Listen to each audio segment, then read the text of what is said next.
Superman, the Rod, and today's Red and Gold GM. Fam, before, you know what? We up. Are you feeling nerves? Are you feeling a little uneasy? Are you unsure? Is the media sucking you into all kind of lies, hype, and everything else that everybody does this time of year? Don't pay it no mind. Rod is about to set it all straight right now. Rod, come on in here, man. What's up? Finally, the rod has come back to Rumbo Live. Yeah. Rod, man. What's going Rod, on, you are the fam? GM of the day, fam. Yeah, you the man. You're fully in charge, and the questions will start afterwards. And I know you're more than ready and willing to handle that. And at the end of the day, Rod, people vote on you as to whether you are the man they want in charge in the future. We go get rid of John Lynch and all his crew and put you in his place. Sounds good to me. I knew you'd like that, Rod. Rod, I tell you what, hey, let's just jump on into this, Rod, because this is like, I've been taking too long to get started, and I've realized the questions can start getting rolling. It just gets crazy. So, Rod, without any further ado, you are now in charge. All right. Being that I'm in charge, let's get this thing started right now. Yeah. No hesitation. With the first round and the second pick of the 2019 draft, the San Francisco 49ers select Quinnen Williams, defensive tackle, University of Alabama. Rod, hold it right there. Hold it. I forgot to mention, too, so we can find it real easy. If you have a question for our GM today, hashtag Q, put your question. We'll get it to him. We'll get to him in a few minutes. We'll let him finish. And we may even allow phone calls today. Let's see what happens. All right. Go ahead, Rod. Continue. Amplify. All right, now let me break down this Quinnen Williams pick first of all. The guy is rated by most experts as the best player in the draft. Okay, he's strong, he's fast, and he's versatile. He can make linebackers better. As good as a prospect as Nick Bosa is, it would be ridiculously insane for the Niners to resist pairing this guy next to DeForest Buckner. He's a disciplined lineman. He has a high IQ of reading blocks. He has the quickness. He has great hand usage. He should become an elite NFL on the NFL level when it comes to being able to handle double teams. In our defensive scheme, he would also be very versatile. Reason being is because he'll be able to play the defensive tackle, the nose tackle, and the defensive end position. And he's a four down player. And let me just also mention backing up, being that he would be that versatile to play those many positions, it puts you back in the mind of when Dan Quinn was the defensive coordinator of the Seahawks. He said that he wanted a 3-4 and 4-3 personnel. So, being that he's able to be as versatile, we can put him in just more than just one position. I know there's a lot of people thinking that, well, we got Solomon Thomas already, and there's a lot of people thinking that, we don't need another defensive tackle, but you couldn't be farther from the truth. Reason being is because beforehand, the guy that was starting next to DeForest Buckner for the last 2 years has been Earl Mitchell, and he's been an underperformer the entire time. So, Oh, yes. you know what I mean? We need to get more physical, man. I mean, this guy can make tackles. He can chase running backs. Um, he can tackle on most occasions. When it comes to stunts and stuff, he would definitely disrupt the timing plays of the quarterback. He smartly absorbs contact. He can steal sift parallel down to the line and make the play. He's excellent versus the run. He's excellent with using his hands, his lips, his hands, his hips, and his legs. So I mean, like I said before, I think definitely that Nick Bosa is a great pick, and he probably would be the number one edge rusher in this draft. But one thing that you can't get from any other defensive tackle in this draft to me is a pass rusher at the defensive tackle position. So Good this is the point. reason why we went with that. Good point. All right. So with that being said, we're going to make a trade. We're going to trade back into the first round. We're going to give up our 36 overall pick, which would be the second round pick. All right. We're going to we're going to make that trade to the Washington Redskins. And with that trade, the Redskins not only going to give us pick 15 in round one, but they're going to give us pick 96, which would also be a third round. Now, in addition to that, the 49ers, who we're going to trade, we're going to give up Nick Mullins because they want a quarterback. We're gonna let them have that 36 pick, and then we're going to give them a third round pick in 2020. Wow. That's an engineered deal. Interesting. So with that said, with that 15th overall pick in the 2019 draft, the San Francisco 49ers selects Cleveland Farrell, defensive end Clemson.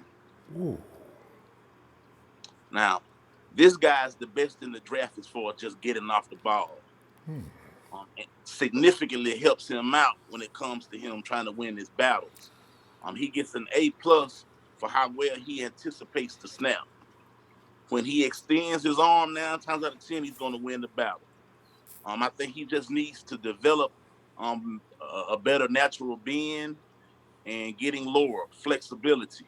To me, he only has two weaknesses, and I mean that's it: getting that natural bend and just learning how to be a little bit more agile, developing some pass rushing moves. He can play on the ground and standing up. He missed a lot of sacks because of that lack of bend and agility. If you look at the game versus the Crimson Tide, as a matter of fact, the last 2 years straight, the Tide beat them in the playoff the year before, but they beat Crimson Tide this year in the national championship. He actually progressed between 2017 and 2018. I got some numbers on this cat.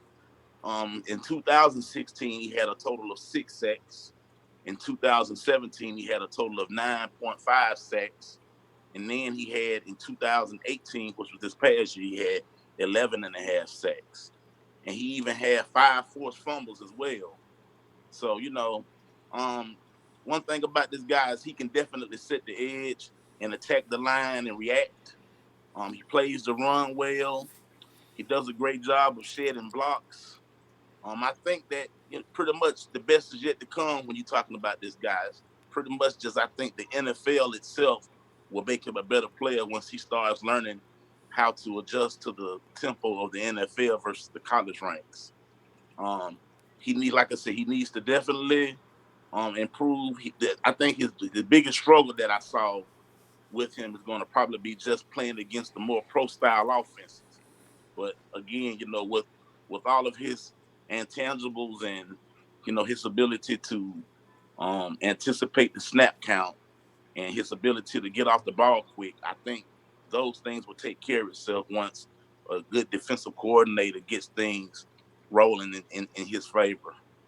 But like I said, I want you guys to watch both the 2017 and 18 games against Bama, and you can see for yourself how he was a little bit behind that first year, but the second year he drastically made some improvements.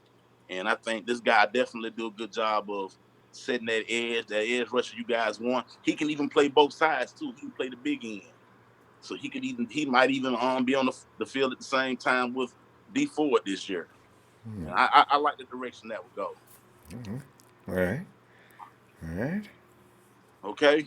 All right. I see. That's a very well engineered deal. I'm telling you, Rod, that was clever. I appreciate it.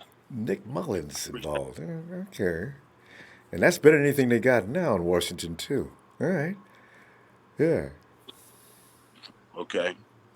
So now that takes us to the pick that we've already given the 36th pick away. Washington had made that pick, so now it's time to get our second pick from Washington, and that's in the third round.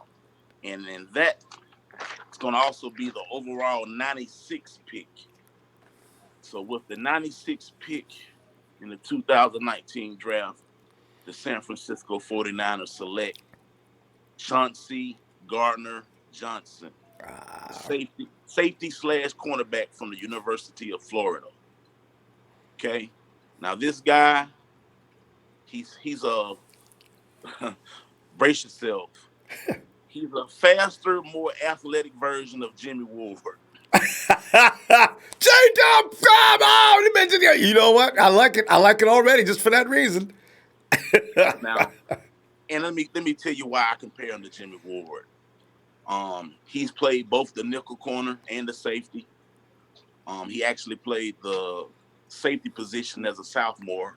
If you guys don't know, the year his sophomore year, Florida actually had a different head coach, and I think he did an excellent job of being able to adjust schemes. Um, he's actually coming out this year as a junior. I need that light. He's coming out this year as a junior. He's a playmaker in coverage. Um, he plays his best coming forward. He's superb for his ability to use his hips and run with receivers on hot routes. He spent his sophomore season, like I said, as a safety with Florida, and he has real good ball skills. He can track the ball. He has great acceleration. He has a nice size for both the cornerback and safety position. He's listed as 6 feet and 208 pounds. I actually think that his skill set makes him ideal to be a good single high safety. He locates the ball. He's aggressive on making interceptions, and he plays with heart and enthusiasm. He has the take it to the house type of mentality when it comes to the interceptions, and he has that take it to the house speed as well. I want you guys to see the Florida versus Michigan, Florida versus Missouri game, and you can see how well he adjusts to um, basically changing systems and basically being able to stay in front of the receivers that's guarding him. He even has the ability to bait receivers as well. So I feel like if Jimmy Ward doesn't pan out this year, this is a guy who can actually sit back and learn and watch and possibly even get some valuable minutes in as well. Because being that he played in the SEC, that right there means that he's used to going up against the best of best. Speed. Speed running wide receivers, exactly. Yeah. All right. With that said, now we're going to the fourth round. And before we take this next pick, we're going to make another trade. All right. The 49ers are going to make a trade with the Cincinnati Bengals. And with that trade, the Cincinnati Bengals are going to trade us A.J. Green, wide receiver, and they're going to trade us their fourth round pick, which is the 110th pick overall. Now, what we're going to give up for A.J. Green in that fourth round pick is we're going to give up pick 67. 67. That pick actually came before 96. Okay, that's the third round. And then we're going to also trade Trent Taylor, wide receiver Trent Taylor. And then we're going to give them a 2020 fifth round pick. So getting AJ Green helps address a problem that a lot of guys felt like they wanted to do, try to take care of in round one this season. Now we don't have to necessarily go first round to get an additional wide receiver. Um, AJ Green has basically Amazing. he was picked the same season as Julio Jones, and he was actually rated over Julio Jones in that draft. So I think the biggest problem with AJ Green is just being able to stay healthy, but he's consistently been a number one target for Andy Dalton. He may even be responsible for Andy Dalton looking as good as he's looked his time in Cincinnati. All right. Agreed. So we're gonna go ahead and take that pick. Pick in the fourth round is gonna be 104. And with the 104th pick of the 2019 draft, the San Francisco 49ers select Titus Howard, offensive tackle, Alabama State University. This guy is listed at 6'5" and 322 pounds, and he's actually down to 600. I'm sorry, he's actually down to 310 pounds now. Um, he had the best 40-yard dash time amongst the offensive linemen. He comes from a smaller school in Alabama State University, which is the city that I live in, so I know a lot of those players very well. Um, when you talk about the players from Alabama State, you think about guys like former players Reggie Barlow, Tavares Jackson, Eddie Robinson, linebacker, and even Isaiah Corwell came from Alabama State. So this guy, he actually was on redshirted as a tight end, and he played high school. He played as a quarterback, so he's pretty balanced. He has good games against the SEC schools. The Alabama State University actually played against the University of Auburn, and he held his own pretty well. In addition to that, he also was a player in the Senior Bowl, and when he played in the Senior Bowl, rumors was out in my city of Montgomery that he actually gave Montez Sweat. They had some pretty intense battles at practice. So just to let you know what type of guy that you're getting. Um, Let me see. Now I'm gonna say he will probably be a development project just for the simple fact that he comes from a smaller university. Um, I do believe though he will adjust to the speed of the NFL in no time. His strength and his agility should definitely be a plus in Shanahan's O line criteria, being that he was able to go from 622 to 310. You know, Shanahan he likes big linemen, but he likes guys that can move. So he doesn't want just the healthy big guys that can't move around. True. So true. Um, I think his not right now. Um, okay, yeah, but he also played basketball in college. And, you know, I know there's a lot of guys that played in the NFL who played basketball prior to joining the NFL, and they blame a lot of the athleticism of being able to play basketball to being some of the reasons why they can do some of the other outstanding things they do. Like, I think it was Tony Gonzalez that used to play basketball before he was a tight end with the Kansas City Chiefs.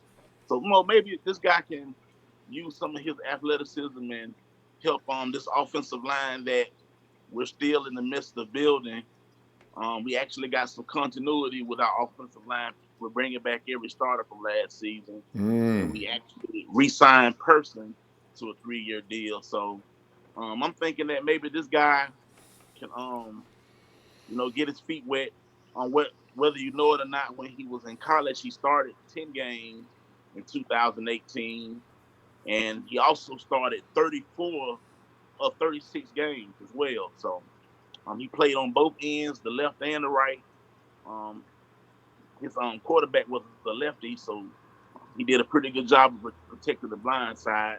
And I would not rule out for him even possibly challenging McGlinchey for the left tackle in a couple of years. Not right now, but Oh, it's just, of course, McGlinchey is the guy that said that will eventually take that spot. But when you get guys in practice that can do things that you didn't expect, sometimes we actually do things differently than we say we were going to do it in the beginning. So you look out for this guy. He's a stud. Titus Howard. all right. Okay. So after that, we got another fourth round pick, and it's going to be pick 110. And with the 110th pick, hold on. Let me back up. Okay, yeah, Titus Howard was 104. This is the 110. So yeah, um, okay, yeah, I'm sorry, yeah, 110. That was Seattle. I mean, that was Cincinnati's pick. We're actually going to pick 176 now. All right. Okay. We- Hold on. No. I'm sorry, man. Well, It's the dream. is your second fourth round pick, It's right? the fourth pick. Yeah, it's 110. 110. All right. And the fourth pick. I'm sorry, guys. With the 110th pick in the fourth round, the San Francisco 49ers select offensive tackle Isaiah Prince from Ohio State. And this is actually a guy who pretty much only had 2 sacks for his entire 4 years at the school. Have you ever heard anything like that before? 2 sacks. No, you know what? This is like there's only about 3 or 4 people that can say that's a pretty low. Yeah, that's how many seasons did he play? He played 4 seasons, And allowed 2 sacks. 2 sacks. That's impressive. It That's is. impressive. He That's has a very nice impressive. size on him too, man. He fits that mold of the type of lineman that Shanahan likes as well. Um, during the season, he was listed as 6'6" at 310, but now he's actually at 305. Nice size, brute. He got brute strength. He's great with getting defensive tackles off of balance. He gets pancakes. He's physical in the running game. He puts his body in position to make productive blocks. He uses his hands very well. Um, he plays till the whistle is blown, um, and he puts you in the mind of if you remember back in the days when Mike Singletary was our head coach, Hmm. and we drafted a lineman by the name of Michael Alipati. Yeah. And we also drafted Anthony Davis, and he said Yep. that we want to get guys that's going to hit you in the mouth. There it But that's is. this guy right here. He'll hit you in the mouth, and he's very physical. I want you guys to watch the game where Ohio State played against Wisconsin. He held his own. I think he's the biggest sleeper lineman in the draft. It's a real shock to me that he isn't mentioned in one of the top five linemen because I mean I know that the Big Ten isn't exactly the SEC with competitiveness, but this guy, you see him on film, you'll know that he's the real deal. And I think once again, um, we're in a position right now where we're just trying to not only put starters on our team, but we want to have depth as well. So you know the guy that we just drafted, Titus Howard, Hmm. and now drafting this guy here, that gives us a little flexibility going down the years. And, I think this will definitely be a step in the right direction with keeping a physical line, a young line, and a healthy line that can actually move around like Mike Shanahan like for his linemen to move. Yep. All right. Got to be able to get out of space. That's right. And with that being said, we're going to go to our next pick, and that's going to be in the 6th round. Now, this is going to be pick 176 overall. So, with the 176th pick of the 2019 draft, the San Francisco 49ers select Will Harris, who is a strong safety for Boston College. This guy is 6'2", weighs 210 pounds. He can flat out hit. That's the thing that I like about him the most.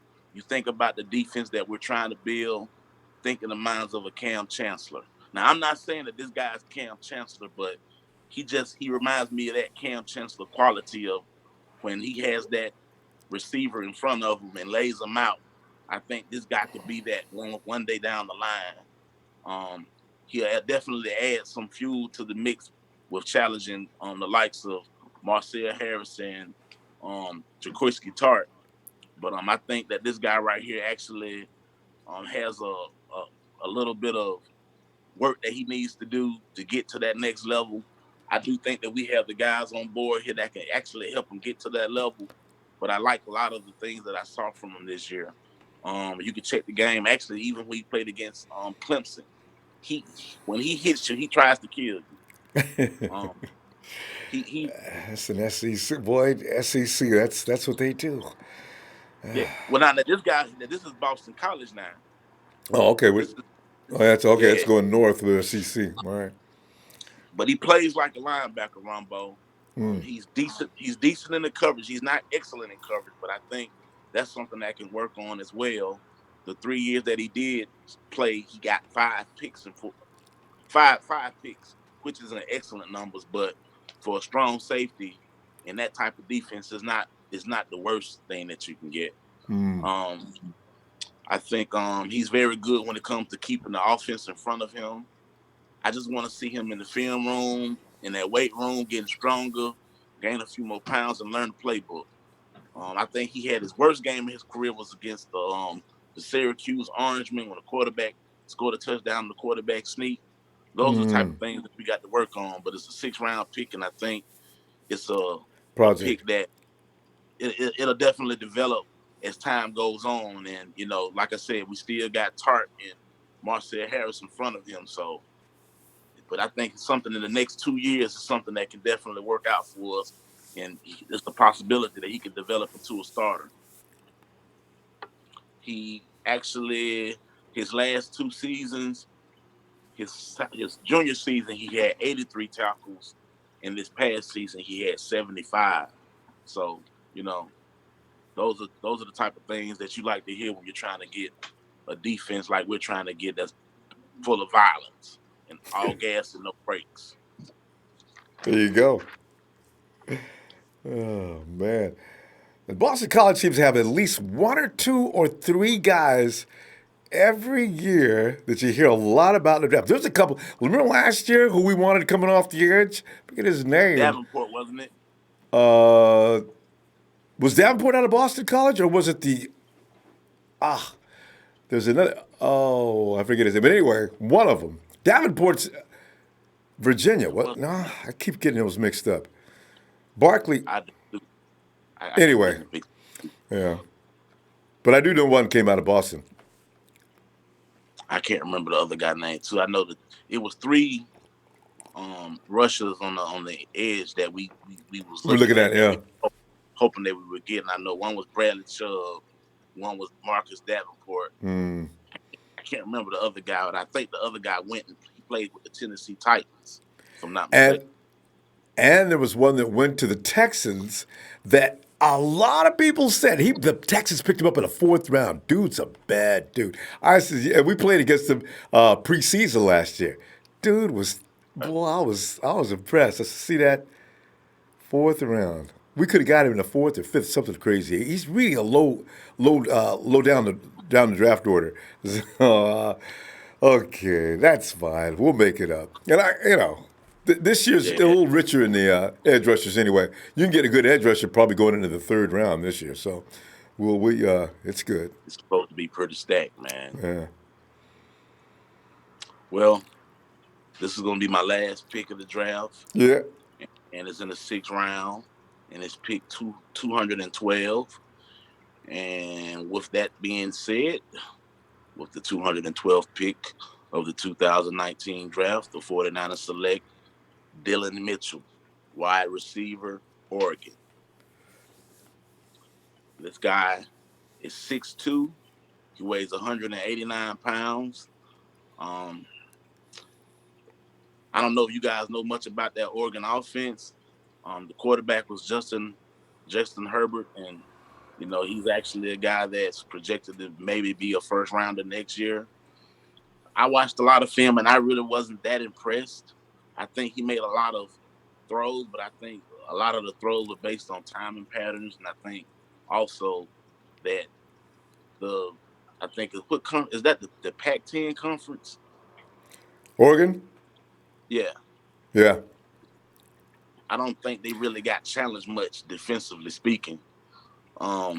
This guy right here, I think he's basically if you wanted me to compare him to another receiver, he kind of reminds me of Martavis Bryant, whereas he can run underneath the ball and go and make the catch. But I think we'll definitely have to work on things like polishing up his route skills and locating the football a little bit earlier. He actually had 75 receptions this year, 1,184 yards total, and he had 10 touchdowns. I mean, he has the agility of a Dante Pettis now. I'll be honest with you. He can he could actually flourish in the run after catch mode. He ran a 4.45. So, I mean, that's pretty good for a receiver that's you're talking about getting in that round. And I think he reminds you of, well, I'm not going to say remind you of him, but one of the qualities that I liked about Jerry Rice is he wasn't track speed receiver, but he had the ability to outrun anybody in a foot race. And this guy reminds me of that. And Jerry explained that too. He says, I didn't have a 40 time, but when it was after me, I could turn it on, and he could. Absolutely. Jerry would actually pull away from people. How do you do that running the kind of 40 times Jerry ran. Jerry's the kind of guy had to be motivated to run. Maybe Mitchell's the same kind of guy. See, Well, so he that's why said that Jared used to say that he would be afraid of getting hit. yeah, So that'll work every time. It's like yeah, it's like if you ever got a bad dog in your neighborhood, Rod. One of the reasons why I used to never get bit, because when a neighbor fooled around, let that dog or let the gate open or something like that, I never got caught. Fear will make you that adrenaline move. took over. I know what you mean, man. But but this guy though, like I said, if he just polish up the hands, maybe I want him to learn to do a little bit, use a little bit more effort with the blocking, running when you're running the football, blocking for your guy. The dirty work that wide receivers don't normally get credit for is the things that I want to see this guy improve. The fundamental portion of it. I think he can be a good contributor in the future, man. But it's all about being able to do what Kyle Shanahan wants you to do. You got to stay in that film room. You got to stay working out. You got to stay trying to build a chemistry with your quarterback. And I just think that he has the tools to actually have a good foundation to being a great player one day. He might not be there right now, but he definitely has the tools. And one thing about our coach Kyle Shanahan is he knows how to make good receivers into excellent receivers. Let's see. All right, Rod, hey, Rod, let me go down through your picks, and we're gonna get them questions to you. All right, first round, pick 2. Going down to Alabama, he is the premier and by many picked as the number 1 defensive player in the 2019 draft. Quinnen Williams! And yes, sir. now the first round continues. We're going to trade quarterback Nick Mullins in round 2, pick number 36, and the 2020 round 3 to Washington for round 1 trade back into number 15 and round 3 pick number 96 as we continue back to the first round. Pick number 15, defensive end. From the Clemson Tiger champions, Clelin Ferrell. And a third round pick at 96, defensive back, Chauncey Gardiner Johnson. We're in Florida where they don't make nothing but good football players. Well, except for the exception of a couple. Third round, the 4th round pick, 104 offensive tackle, Titus Howard, back to Bama. Bama actually, I've always said, could be the 49ers farm club. No, he's from Alabama State. Well, Alabama. But you know what? I said that ST on there. There's a lot of good football players in that area. Alabama State. If you can't get into Bama, you get into Alabama State. Crimson Tide. Hey, Alabama State. What's their moniker? What's their name? The Hornets. Hornets. All right. The same who Ricky Smiley always be talking about. All right. And another trade. I'll trade wide receiver Trent Taylor, round 3, pick number 67, and 2020 round 5 to Cincinnati for wide receiver. The premier receiver, maybe one of the best of all time, going to the Bengals. He is A.J. Green, and he will pick up and join Jimmy G and company. And Jimmy G's lives will revive that career right back to where it should be. And a 4th round pick, 110 offensive tackle, Isaiah Prince, Ohio State. And for the 6th round pick, 176, safety, William Harris out of Boston. By the way, that was Harold Landry out of Boston we were talking about a little while ago. Landry, that's right. It was. Yeah. And for that final 6th round pick, wide receiver, Dylan Mitchell. He could be one of those guys that flies under the radar. He gets into the hands of Kyle Shanahan and suddenly could become a force. He's out of Oregon. And hey, that is the Rod's selections from 1 to 6, including a lot of creativity as far as those trades go. That's impressive stuff, Rod. And by the way, you can go to the Ronbo Sports app right now, and if you care to vote for Rod, go right ahead. You'll see the poll there. It's very clear and easy to understand. And also, if you have any questions, Q. Hashtag Q. Give us a question. We'll get into it right now. And we're going to start right now. Let's go to the top. And is it Dre Berry? All right. Dre Berry wants to know, have you seen the article that says the Cardinals are going to pass on Kyler Murray? Yeah. There's been a lot of those articles, actually. Okay, let's stick to let's get to the draft though first. Stephen Heidholt says, so we have depth at the inside spots.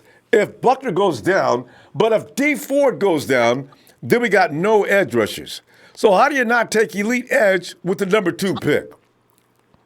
Because I took him with the 15th. Oh, yeah, he did address that. Stephen, you asked that question. I remember saw that question going up early. Yeah, Stephen didn't know. He didn't see that next round pick coming up. All right. Jerry Fresh says, preach! Fournette's greatest need is pass rush, and Quentin Williams can pass rush. His lack of injuries make him a better pass rusher than Bosa. Rod, was that part of your thinking on that pick? Absolutely. I mean, let's take Joey Bosa, the brother from last season, who actually did a Michael Crabtree and wanted to hold out. Yeah. We don't want no more holdouts in San Francisco, do we? No, that's true. Let's go. That's true. Oh, I do have a question, though. Now, we got rid of Nick Mullins. What are we going to do for a backup QB? Are we gonna? CJ is probably not going to be it. Do we get another UDFA? Like we get lucky again, like we did with Nick? Or what are we going to do about that situation? Well, let me say it like this right here. When I did this assessment, I actually tried to be realistic in my mindset as far as how would it really go down. Because my first impression was, I'm going to try to trade C.J. Beathard. Okay? Cincinnati didn't want C.J. Beathard. No. So, not to mention, I know, like myself, I'm not one that's a big fan of C.J. Beathard, but this still would be 3 years into Kyle Shanahan's playbook, and it still would give him an edge over anybody outside of Jimmy Garoppolo coming in. True. So, and just pray Jimmy doesn't go down. Guys like Sam Bradford are still out there. I mean, the funny thing is, there are guys. There's still a couple of quarterbacks here and there that might come to return. My favorite clown out of Chicago went to Miami last year. Likes to get caught smoking by cameras. God, what is that? Went to Miami? Well, last year he ended up in Miami for a little while. He started out with Chicago, though. Was in the beginning looked like it was going to be a great. You're not talking about that guy, the guy that started. He came from Tampa Bay. No. This guy was actually a good quarterback. He just suddenly. Chad, give me a hand. Who's the famous quarterback out of Chicago that just left a couple of years ago? Jay Cutler. Cutler. What? I think Cutler's still hanging around. Cutler is actually, if you wanted a backup, the same Jimmy got. Oh God, knock on wood. So bad. You could get those kind of guys to fill in at the last second. So, anyway, let's see. Daniel, SF49 fan, 5249. He says, question is, why would we give up Mullins over CJ? I said that Mullins can win games if we lose Jimmy G. CJ cannot win a Pee Wee League game as proven in his games against guys. Ted Daniel, I ain't mad with the question, man. Hey, wait. It's not. Let me give you the rest of it. He says, trade CJ and Armstead instead. That would fatten that pot up, Rod. And maybe they might take that. I don't think Kyle Shanahan will do that, though, honestly. I just don't. Yeah, they like Armstead. Kyle Shanahan like to give guys he drafted a chance. Now, true. You also got guys like Joseph Williams, who's no longer here. Well, he hated to give it up, though. Right. They did not want to give it up. And we talking about a mental position, like the quarterback position. I'm just being realistic. I personally don't think that he'll be willing to give up C.J. Beathard at this point. I mean, They traded up to get him. Yeah, and then not to mention, there's been a lot of speculation that they might even go after the quarterback at Duke. I'm sorry, not Duke. What's the guy name from? Is it you? You talking about Luck? Locke? No. Locke's gonna go early. Not Locke. Oh, wait a minute. You know what? I just saw that on the 49ers page. No, wait a minute. Yeah. He's just suddenly came into the picture. There's been a couple of quarterbacks that just recently came into the picture in the last week or so that nobody was talking about. And why? And Rod, I got to feel it's because the quarterbacks that are currently there, Haskins, because after you go past Murray, it gets a little... Okay, ain't nobody trading up for them people. So, I mean, some of these other guys, though, I don't know anything about them. Maybe they're the ones that are flying under the radar. So, yeah. All right. Yeah, that's a good question, though, Dan. CJ. CJ scares people, Rod. Because CJ went in there, we lost the Cardinals that's 2 games. We lost the Cardinals, and we also lost to the Green Bay Packers. Those games should have been won. And partly because of the defense. It wasn't all CJ's fault. But he did make some key mistakes at the wrong time. You can't get stripped 10, 15 yards ahead of your own goal line. And the Cardinals picked up and ran it in for a touchdown, almost passed out. But that'll be changing this year. Let me get to that next question. Cali style. Why not trade? Everybody's still getting rid of Armstead or Solomon Thomas with that second-round pick to get Washington's number 15 pick. You know, Rod, the thing I is... feel like, can I answer that right quick? Yeah, go ahead. I honestly, the reason why I'm not thinking about trading Solomon Thomas is because, remember, guys, and I'm not trying to say let's replicate everything the way Seattle did it, but you got to keep the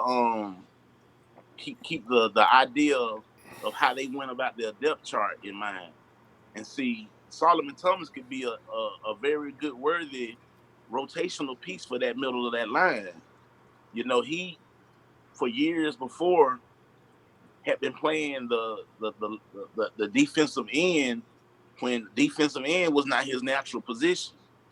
Okay, a lot of people, including myself, used to question, well, why didn't Salah put him at defensive tackle, the position that he's known to play? We don't know why. We're not at practice. So, I mean, I just don't assume anything. You can't just assume that the cards are going to fall into place because one piece moves. It doesn't work that way in football. But I think Solomon Thomas, in addition to DeVarge Buckner and Quentin Williams, is a good 1, 2, 3 as far as the depth chart of defensive tackle and nose tackle go. I like that better than not having solid T there. And there's something about, you mentioned earlier, continuity being built. Some of these rookies, you do have to exercise a little patience. You got a 4-year window with them to develop them. Rookies shouldn't be treated exactly like free agents. I do agree with that. If a rookie's not shining in his first 2 years, especially as a first-round pick, you better wait a minute because you put that's a huge investment. With Eric Armstead, I can see some of the anxiety with him, although he was like the second best defensive lineman we had last year, stat-wise. But it looks like I'm glad you said it and I didn't. Yeah, no, the thing is, he turned it around. Yeah. It seems, I think most people look at him like they look at a lot of our players. They judge him from his past and not currently what he's doing. And also they're thinking that he may have, a lot of people probably think Eric Armstead peaked. But in this system, I have a feeling some players have to adapt to it. We're talking about some guys that came from a 3-4 system all their lives. They came into the 4-3, and we saw Armstead improve. Wasn't really appreciated, but we did see him improve. Solomon Thomas, we have to take seriously the trauma he went through with his family. It's serious. You just have the same thing with that. Him and Marquise Goodwin, these are traumas that we don't feel because we're not going through them. But it drains a man, So I'm looking for them to recover, both of them actually, and see what they look like this year. So I like your idea of holding on to those guys. Let's go down. Justin Raymond says, how many games is Garoppolo going to play this year? These are questions probably like, well, Rod, what is your feeling on that? Because a lot of people think he's accident prone now or injury You know prone. what, man? I'm gonna go on the record and say I think he's gonna play a complete season. Yeah. I think he'll play a complete season this year. I mean, the anticipation has definitely been building for about 2 years now, right? Mm-hmm. I mean, you talk about the background that this guy come from. He had injuries before he even made it to the pros as well that people thought would keep him out. But this guy has a lot of heart, and not only that, he's a great individual from what it seems so far. And I mean, I remember one of the first things that Jed York said when we were outing Trent Baalke, that he wanted to change the culture Yeah. of this organization. And I mean, no shot at my boy Cap, because I love Cap. But I think culturally speaking, Cap was a good athlete, but maybe he didn't spend enough time in the film room versus just always getting physically prepared, because we know he always used to work out. And I just feel like we have that type of cerebral guy now at the helm, and I got confidence in him, man. I mean, you hate for those type of things to happen, but you give credit to our general manager and my head coach. They got rid of the training staff that's been there. I mean, obviously it was a decision that needed to be made, because you're talking about injuries that have been plaguing the entire team since Harbaugh was there. You think about when Pat Willis got hurt and Navarro Bowman got hurt the same year. Boiler ends up retiring, and I mean the beat goes on. That Somebody was a was rough getting year. hurt every year. Yeah. So Yeah. those And he type of things learned. happen. He learned from some of those things. What if he doesn't do anything but just run out of bounds? Don't. At that point, get your butt out of bounds. And Kyle made that plain to him later. I think they made him sign affidavits. Anytime you get a chance, our quarterback runs out of bounds, Jimmy G, especially when we're paying him $137 million. So, but Jimmy was trying, but he's got a lot of heart. He wanted to make the play. Jimmy's probably thinking win.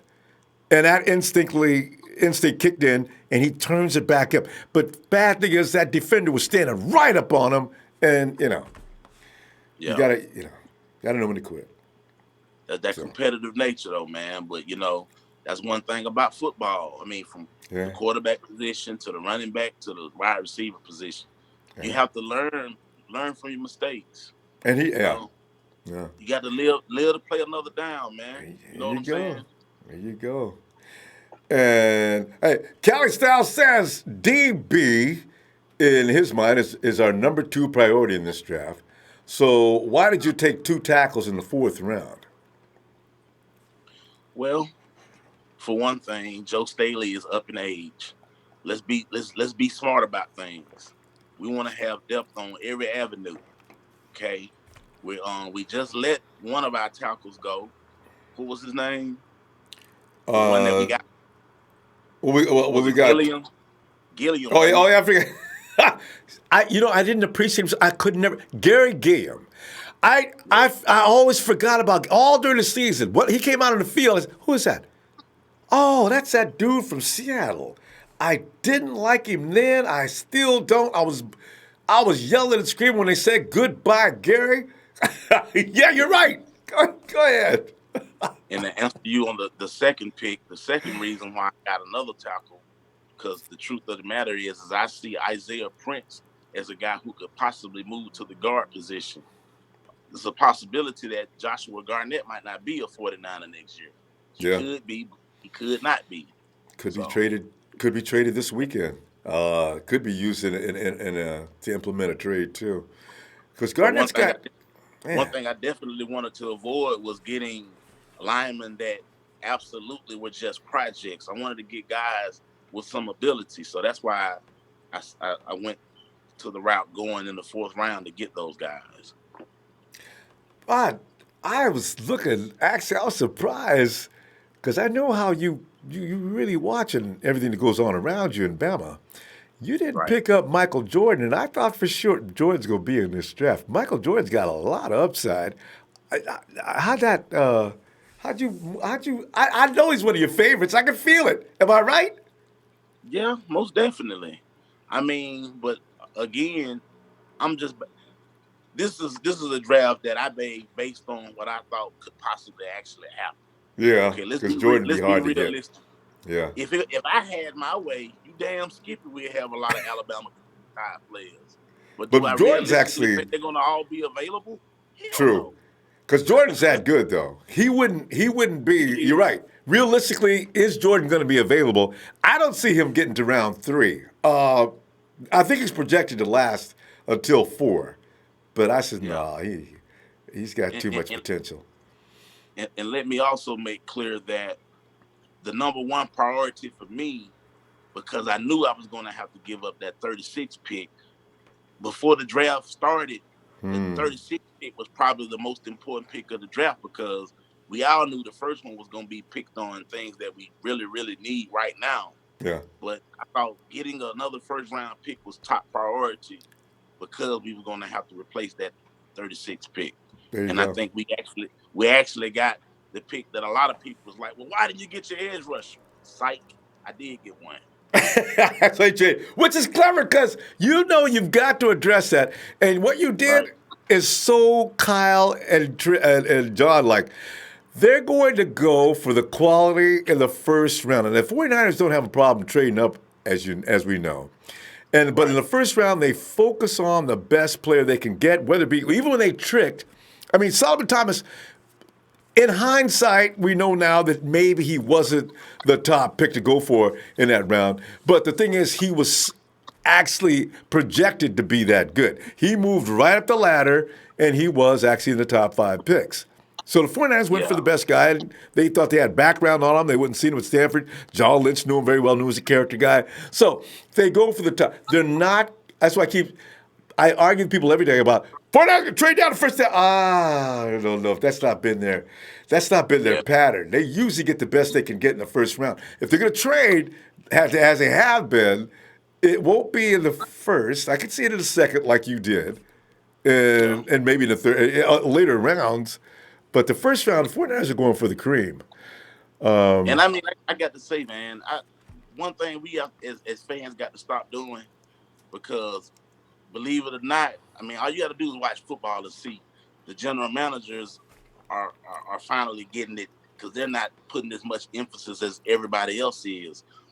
We all keep thinking about things like Solomon Thomas should definitely be the projected starter now because he was a first round pick. Look, sometimes the first round picks don't add up to be the first round pick talent. Yep. Okay, I'm not Yep. saying that's the case with Solomon Thomas, but I'm just saying you can't sit around and wait forever and just think some first round pick is going to magically start looking like a first round pick. We got to start surrounding the team with other guys who could possibly look at Russell Wilson. Remember when Russell Wilson, when he was drafted in the third round, there was a guy there by the name of Matt Flynn, Yeah. who was the backup to Aaron Rodgers. Right. Got a fat contract. What happened? Russ took him out. Russell Wilson took him out. You got to think outside the box sometime in football, man. Yeah, all the time, actually. So, when you look at what's going to happen as far as down the line, the 49ers know they're probably wanting a fifth round pick. It's going to be interesting to see what happens. Draft night is shaping up as to be a complete drama anyway. Some of the things that are going on right now, and some of the hurry up things that are going to happen between now and Thursday. I mean, you're right in. Your draft is right in line with what we can expect too. I Trades think coming out of so. everywhere, sudden player movement, shocking deals. Because to me, Rod Mullins is a shocking deal.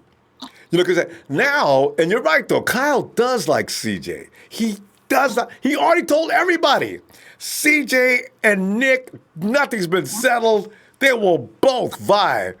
Who's gonna Yeah. be Jimmy's backup? He ain't playing. He's serious. So And whether we like it or if I not, may if I may back up to address one more answer to a question that I didn't include before about as far as how many games will Jimmy Jimmy last. Garoppolo play, Yeah. let me also address the fact, you and I talked about this about maybe a month or two ago, that this offseason, in addition to the rehabilitation, This guy been having mentor classes with Mike Shanahan, the father of Oh Kyler. yeah, yeah. So I mean, I'm just saying, man. This I think this guy got it together, man. I think he knows what it's going to take. You know, everybody that knows what it takes don't always get to play because they have injuries. I'm hoping it's not the case for him. I'm hoping that that freaky thing that happened was is the past now. It's not to mention with Jared McKinnon. I hope it was just a one time thing. We can move on, but I mean we have to look at all the possibilities. You know what I'm saying? But I honestly do have confidence in Jimmy Garoppolo. I believe being around Tom Brady for that long, you don't just not. It doesn't. Some of it not just rub off on you. Oh yeah. And in the Patriot system, period. No matter what we think about the Patriots, that organization has got it down. My God, I hate it. Every year, everybody assumes. They're already saying it now. Well, there's one or two teams that could get past the Patriots. I said, what? Oh, why do we have to assume somebody got to get past the Patriots all the time? We've been listening. Because They've had that a. used to be us. That I used to be know, us. We used to go to God. the playoffs every year. I remember that time they made the comment in 1990 something. Well, this is the first time the San Francisco Fool. I think we had went 10-6 and we didn't go to the playoffs. Oh, well, Matter of you fact, you know. remember that was the year I think that Dexter Carter ended up being the tailback because Ricky Waters was supposed to be the rookie that year, but he didn't play because he got hurt. Yeah. And Dex had a decent year. It wasn't a Ricky Waters year, No, I'm but saying Ricky Waters was supposed to play, but he got hurt. well, I'm saying yeah. And Waters only had, what, for a running back, especially during that time, for a running back to endure year after year is really saying something. You know what I'm saying? Because nowadays you see running backs. Rod, I think 2 out of the last 3 years, we've come down to practice squad, phoning up and calling people sitting at home on the sofa to come in and help us finish the season. This is why when people say, we gonna cut Jack McKinnon, we don't need him no more. I say, boy, y'all don't understand, do you? We come down to one running back coming in the last part of the season. Sometimes Kyle's got to suit up and see if he can do some running back. Ain't nobody gonna be cutting no running backs of quality. So, Right. And don't always get mad at the player because of injuries. I mean, hell, Joe. Remember Joe at the end? I Staley? still said I would have kept him over Steve. But I mean, hey, Steve got us one Super Bowl. Montana. Oh, Joe Montana, the elbow Yeah, caper. Yeah. yeah. How many years were we put on the edge of our seats to believing we're not Joe's finna come back just to wait another whole season and a half for him to come back in the game that didn't matter against the Detroit Lions on a Monday night? Yeah. It's and Walsh. This is what I'm saying. Some coaches, no matter how brilliant they are, they do some things that are questionable sometimes, and it comes back to bite them in the ass. And it's a black mark against their legacy. People don't ever forget it. But still, the overall product and achievements is what you got to look at. Let me get another question here. Okay. Let's see. All right. Where we at here? Then it's going up here a little higher.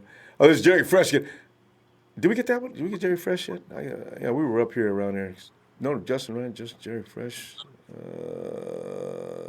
Okay, maybe that's it right there. Okay, Jerry says, I think the first pick was great, and the idea of trading back in the first round was cool too. But can you calm down? You just traded away 6 years worth of picks. Rod just got you. Rod Applewhite, your whole thinking on that and why reality is what you were working on in that. Go ahead. It's a good question though, Rod. Go ahead. Well, first of all, Trent Taylor, what kind of contract does he have right now? Is it a Rookie. lucrative one? No. Make the trade. Nick Mullins, undrafted player. Is he under a fat contract right now? No. We need a pick. You guys always have been saying all season long, we need to get an edge rusher. We need to address and fix that defense. Okay. We made the first 4 picks defensive play. I'm sorry, the first 3 picks defensive players. So, I mean, it was a systematic approach. I addressed the issues that the defense needed. I got rid of some guys, but I didn't get rid of our superstars. So, I mean, like they say, it's a business. Hmm. Did I want to get rid of them? No. But I mean, let me ask you this: would you have preferred for me to keep Trent Taylor, the third pick, or you know what I'm saying, or would you rather not have AJ Green? Would you rather Whoa. not? You know what I'm saying? There's a I question. mean, the question will always be, well, who else would I have been able to trade away to get what I got? Yeah. You know, Yeah, I understand that because you can't just trade anybody. You're not gonna get anything back. So you got to put something in right? there you might be able to separate with. And in this case, you went and got AJ Green. AJ Green for Trent Taylor. And if you think about it, that trade there, only thing we did was swapped. I swapped their fourth for my third. AJ Green for Trent Taylor. So receiver, great receiver against upcoming receiver. Third round for fourth round. I mean, we didn't lose out. That was a win-win. You can put Dante Pettis in the slot. You could put Richie James in the slot. Even Bourne can come out of the slot. Uh, Marquise. You know what? In fact, I guess Trent Taylor was like the best coming out of the slot as far as the slant route, and on third down situations. That has appeal to another team, and that's a deal that probably would work actually. So I understand it. Now, whether it's Absolutely. appreciated by everybody is another story, but I mean, I understand what you were doing with that, though. And let's go back. Cali Style says, why take two tackles in the fourth round when our top priorities were pass rusher, receiver, and secondary? Do we do that already? Yeah, we did that one. Yeah, okay. And it's Cali Style. Should we target A.J. Brown or N'Keal Harry in the second round instead of making that crazy trade for Clemson player? Ron, how do you feel about wide receivers? Did you think about adding one this year? In the draft, Yeah. no, no. I Okay. mean, because the big need is the defense. I True. mean, do we need a receiver? Yes. Do we need a receiver more than we need tackle? No.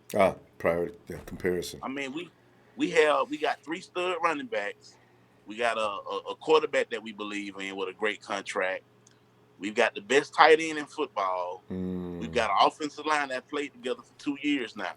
yeah. The receiver can wait. I mean, Kyle has said it several times that there's not even a such thing as a number one receiver in this system that he runs. So, Good. with that being said, since we already got Jordan Matthews back over here in San Francisco, why worry about giving up an early pick for a receiver? That doesn't make sense. Mm. I, Address I, the I, defensive need. yeah, I think that, the thing is, I'm still a little confused by the 49ers going after Odell Beckham Jr. Um, Kyle going after a receiver of his caliber, you pretty much had to look at him as a number one type. And as people say, because the term number one receiver, and like you just repeated with Kyle Shanahan, Kyle Shanahan's gone on record saying, I'm not really concerned with the number one, but I do fine with a bunch of number twos. And then they went after OBJ. I'm not sure if that was to put butts in the seat at Levi's, or were they going to actually make him or sort of slant the playbook in his direction and actually look at him? Because they didn't do it actually. Julio Jones, just because he was available for Matty Ice, was the best receiver in Atlanta. But would OBJ have been, or would George Kittle still dominate, was my question when they got him? Or if they would have got OBJ. That's a good question. That's a good question. But I mean, it's like it's the point like you make all the time. This man gonna kill the teams that he killed No that matter what. expect that are expected to kill us Yeah. because he know how to find those mismatches. Yeah. Okay, we got Jared McKinnon on one side, we got Tevin Coleman on the other, we got George Kittle in the middle, Who? we got Dante Pettis and Marquise Good. Marquise. I mean, come on, man. I am. Make you. It's like a game of um. Hell, I can't remember the name of the game, but you know the game where you got a whole bunch of shit and you got to make a selection, but just like damn, which one Everything do I looks want? good. What do I Yeah. start? I feel the same way. I look at what the 49ers got, and now that he's got those two running backs that God knows what they're going to do, especially with Kyle's mind. I've decided I don't know. Do we really need the best wide receiver in the draft at this point? It'd be nice to have it. It's a luxury, but I don't know that. Right. There's some things that might take priority. We're going to see what the 49ers do because I'm thinking defense as well. I like my boy Jimmy Ward. I've gone on record as saying I think he might do a good job at the safety over the top position this year. But if he can survive, it may be that a safety, if you're going to do between wide receiver and safety in the second round, if a person's thinking that way, maybe you get the safety. I don't know, because we got a boatload of safeties, Rod. I And don't know. I made that as soon as we got the edge rusher and the defensive tackle pass rusher, we addressed that issue at safety. It ain't pick 36, but it was the following round, and around between the third and the fourth rounds of the picks, where you normally find steals of talent. You know what I mean? Yeah, especially these guys. Yeah. Yeah. They got an eye for talent. I mean, Fred Warner in the third round? That's ridiculous. Yeah, I know, right? that's nobody's seen that except for the 49ers. I'm amazed at that. I can't wait to see what he looks like this year. I know. Let me get another question to you here. Quest for Six says, why didn't we address our interior line? That's our weakness on O-line. You drafted 2 tackles, but next year's draft is stacked with real tackles. Trey Smith, Walker Little, Andrew Thomas, Trey Adams. Rod, go ahead. What do you think? Well, my question to him would be, well, what do you call real tackles? I mean, because you think about it, the guy named Trent Baalke drafted a guy by the name of Trent Brown. Trent Brown's numbers improved every year as a tackler. I mean, as a tackle. It's amazing. And, man. you know, he even started, and Kyle Shanahan himself used to get praised for the tremendous job he did. But what happened? He gone. Highest paid offensive lineman in NFL. The point I'm trying to make is this. If you haven't learned Kyle Shanahan yet, is he doesn't always go with the popular public opinion. He's going to get the type of player he wants, not the type of player that society or the NFL experts label as the best guy. True. Who saw him going for McGlinchey last year? I didn't. Thank you. I mean, I'm still blown away by that. As I was sitting there that night, like everybody else, we're going for a linebacker to help Ruben out in the first round. We had how many? We had 4 guys. We had Buffalo's pick. We had Chicago's pick. Roquan is definitely coming here. And we had a couple other guys. And then we had Harold Landry involved in Davenport. We had everything. It was all about the edge versus the linebacking crew. 49ers come up, Mike McGlinchey. Oh, the whole Niner Empire got quiet. What? Yeah, and I mean, you know, again, the more and more you talk about it, the more and more it should even just make sense to you what they mean by brick. Yeah. Brick by brick, it means that we're not going to try to just build a house today. I mean, like, we're going to build us what Ronbo would say, an empire. We're going to do it brick by brick, though. Mm-hmm. And they've got a strategy lined up. You can see it. They're not going to deviate from it. They're going to stay the path. Yeah. Yeah. People go hoop and holler. They go complain. They're going to ask for their resignation. People fired John Lynch last year. People talk about, if John Lynch don't hit it at the park this year, he is out of here. He's not out of here. Oh, yeah. What about my favorite one? I'm so sick of y'all motherfuckers that be talking about Robert Salah. I mean, damn, dude, you ain't gave the man no talent, but you want to get him up out of here. Yeah. And the next guy probably be worse. Yeah, see, that scares me. So you got to watch what you're wishing for. I'm trying to tell you. They got rid of Halfley. And if the 49ers had a problem, the secondary, all that pointing we seen out, Dewan, Akello, and Richard Sherman standing with his hands on his hip looking at everybody, I And said, you know what? You guys didn't get that ironed out in practice all week. What in the hell is going on? So we noticed Halfley left because Sal is in charge of the whole operation, but he can't go and do everybody's job. This is why I kind of do like what happened with Halfley. Get him. That's him. Mainly him. the So only my biggest question mark with him, my biggest question mark is, well, it's two questions actually, but it involves the same position. A, why Solomon Thomas been playing the defensive end position, yeah. and B, what took you so long to get rid of Earl Mitchell? They paid him too much, Rod. They paid him too much. And something else, too. They've been trying to figure out what to do with Solomon Thomas and what are his strengths. Now, they got Kasurik in there this year. We're going to see a bunch of heads put together. Wherever you see Solomon Thomas is, we need to all appreciate this.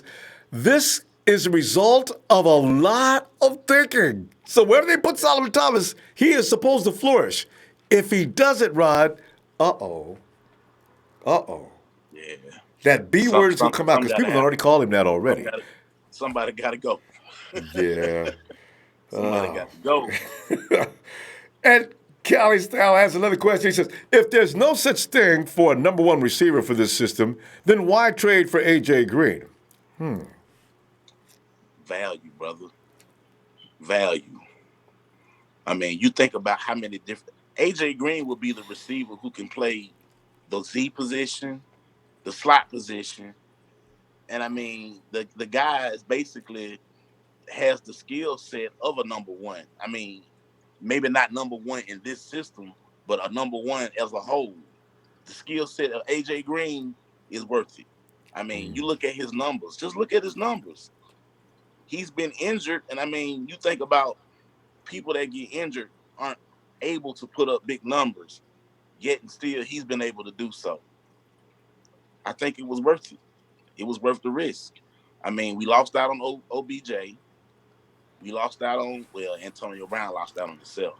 But I mean, the bottom line is you try to get players that's going to make your team better, regardless if he's a number one or a number two or a number three. If it makes your team better, one thing I know about our team last year is that we didn't have enough consistency at the wide receiver position. We had streaks of good playing, but I mean, we need to get something rolling where it's a consistent thing. Not to mention, we need to be able to let Jimmy Garoppolo have somebody that he can have a comfort zone with.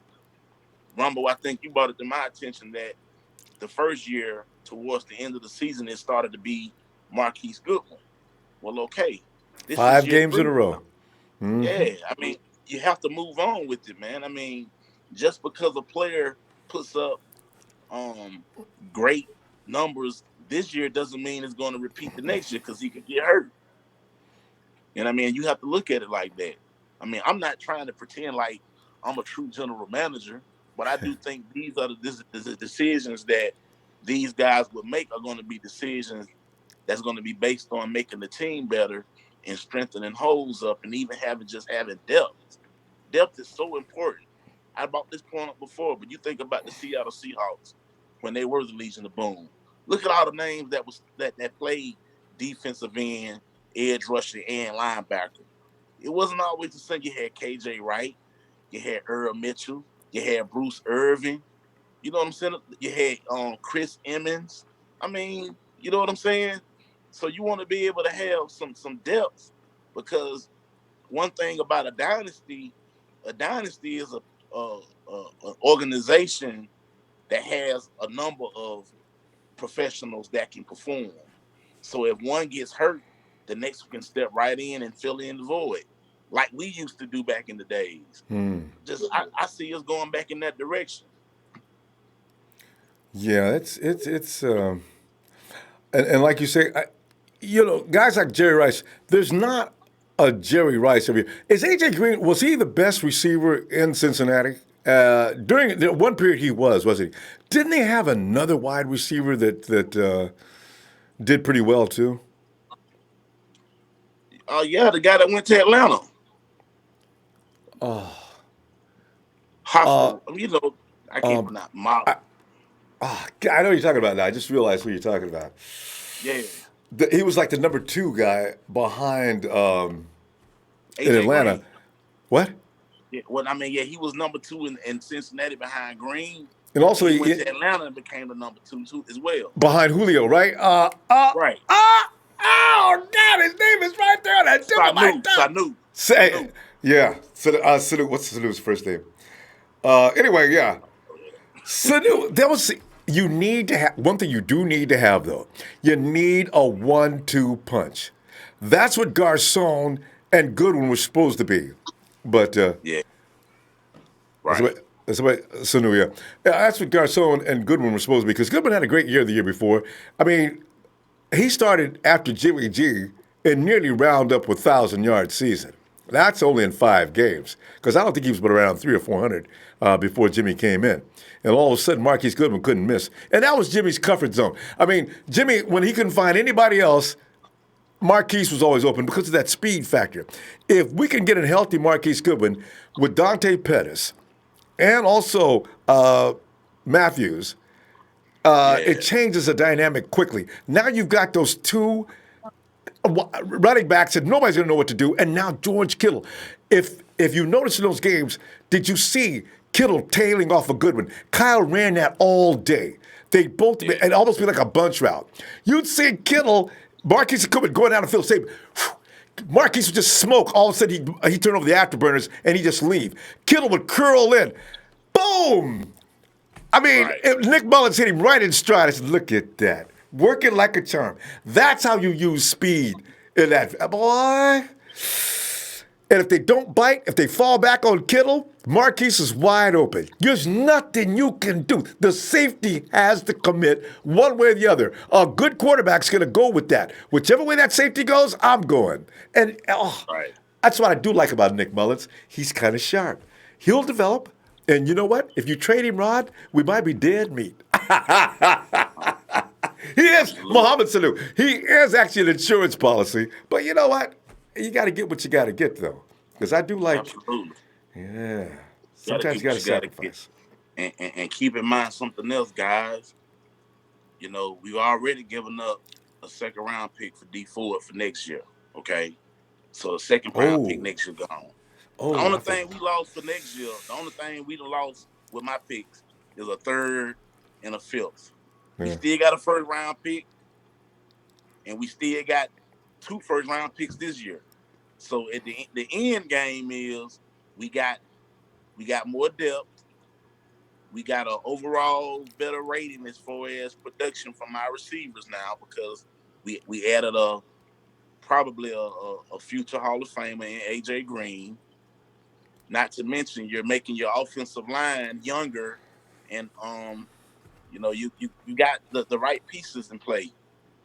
Now you can just hopefully everything as far as development with the players will work out, and if not, you didn't lose anything. true, true. Actually, and yeah, that's it's true. Because you made some guys, you took out some guys that might have been able to replace. And like I say, you might be able to find another quarterback. We'll see. Jeff Tan wants to know, Rod, which receiver would you pick if you were going to pick out of? I think it means in Kiel. Okay, so in Kiel, let's call him in Kiel. Jeff, are you talking about in Kiel Harry? Okay, I'm going to go with. I'm going to guess that's what you're saying. J.J. Whiteside, or Debo, or Hakeem Butler. If you had to make a choice between that group, in Kiel Harry, Whiteside, J.J. Whiteside, Debo, or Hakeem Butler. I would go Debo or Hakeem Butler. Reason being because we really don't have. I think how tall is Hakeem Butler? Is he not what 6'4", 6'3"? Yeah, he's somewhere in there. Right, six six We don't actually, really I think. and the only reason I would go Debo is because I know Debo has the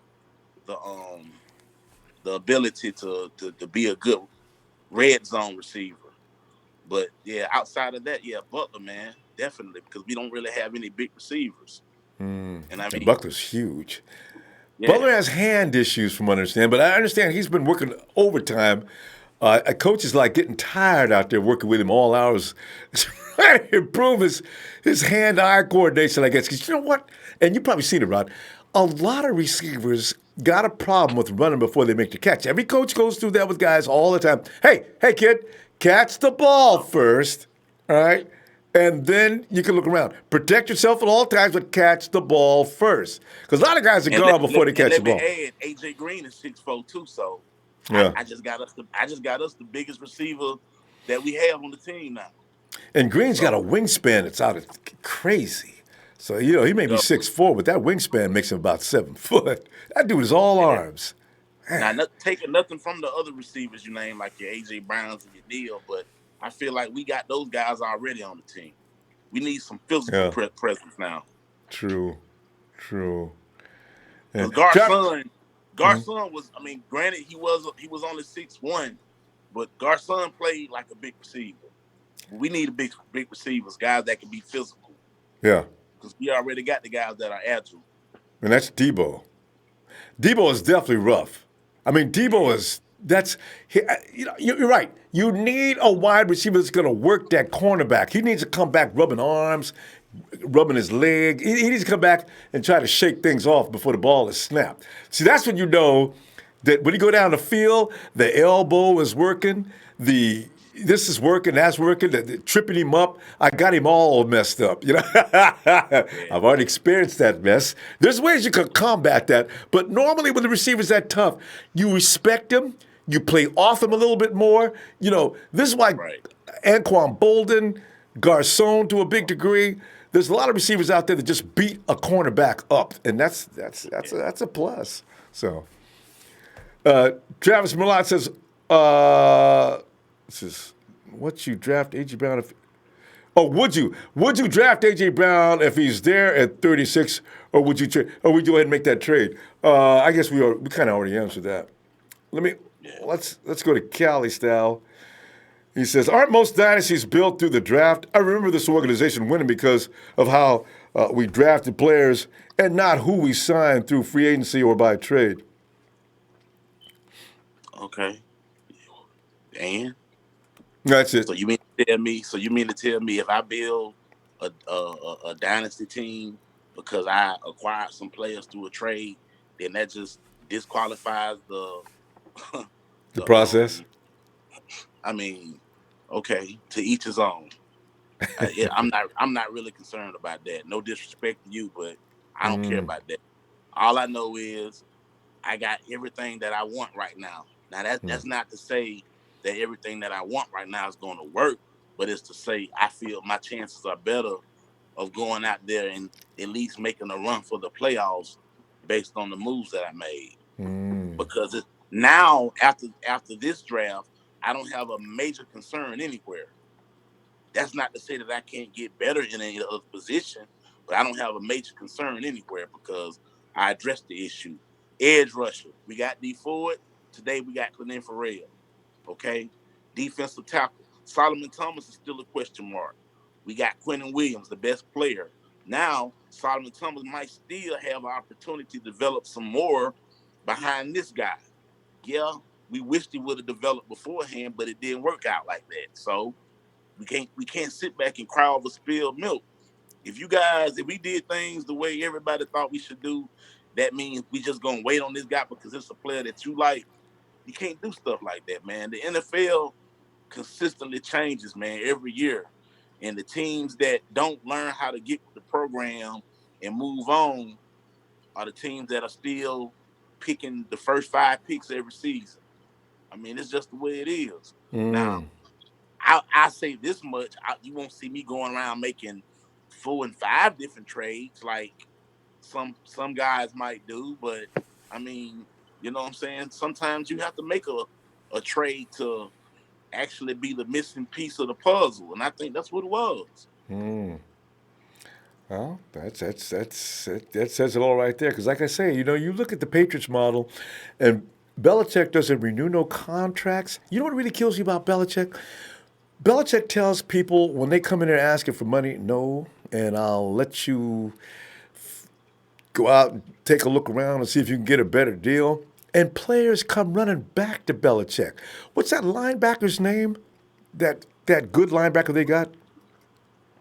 Right He, now, uh, he, Hightower, remember, Alabama, Hightower went baby. out 2 years ago and checked the market, got all kind of offers. He came running back to Belichick, and then you got this kid. Well, Flowers did leave. I was kind of surprised at that, but he has Trey players Flowers. leaving.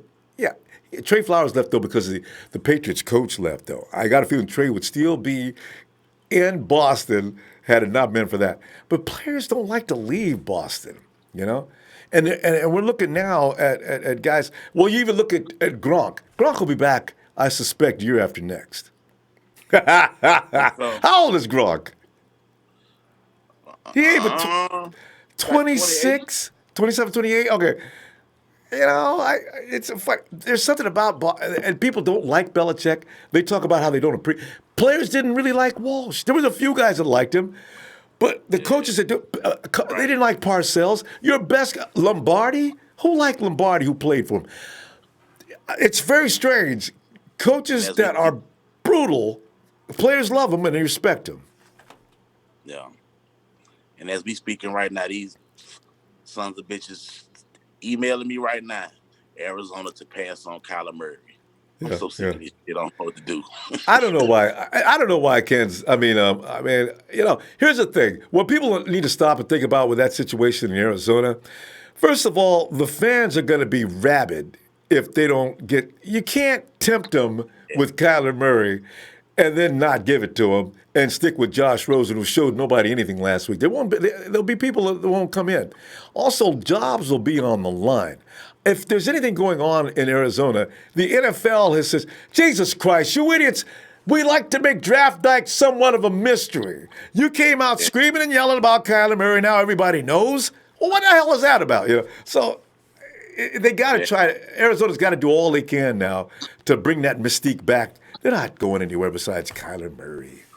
So, anyway, hey Rod, tell you what, we're Yep. gonna go ahead and wrap it up. And appreciate you, fam. I love the creativity, man. I'm telling you right now. My Rod, pleasure, man. I enjoyed it. Rod, hey. Go ahead, get into that app and vote for Rod. We're going to figure out, as this is Rod's last, well, I'm going to do one later, but mine doesn't count.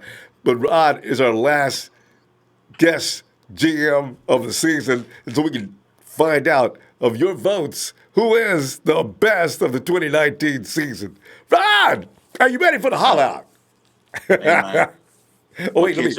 I'm gonna catch up with you tomorrow on Raw now, okay? I tell you what, Rod, you gonna have, I'm gonna enjoy it. I'm gonna start up another session right here in a few minutes. But hey, hit that light. All right, Rod, You he know I'll count. be listening. I'll be McCall. listening. Tell them who we are, baby. 3, 2, 1. Niners!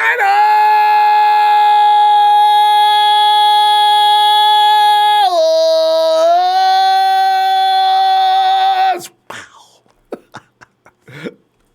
Catch you next one, baby. All right, Rod.